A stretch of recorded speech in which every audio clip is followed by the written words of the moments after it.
Hello guys, আমি আজকে অনেক দিন পর ছাদে এলাম। ছাদে এসে দেখলাম এই কবুতরের বাচ্চাটা একটু আহত হয়েছে, তাই একে বাইরে বার করে নিয়ে এলাম।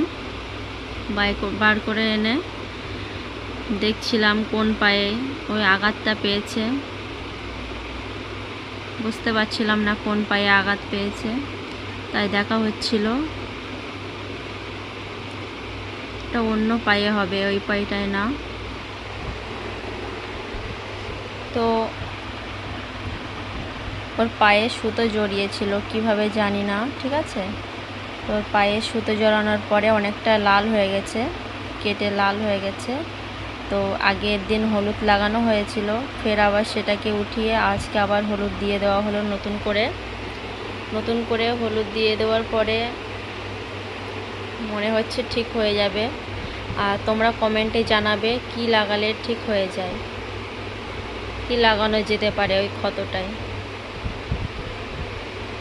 এবার ওর জায়গায় রেখে দিলাম। এটা অন্য কবুতরের বাচ্চা দুটো, একটা ছোট একটা বড় হয়েছে। আর এখানে আর একটা কবুতর ডিম পেড়েছে, ওটা ছেলে কবুতর।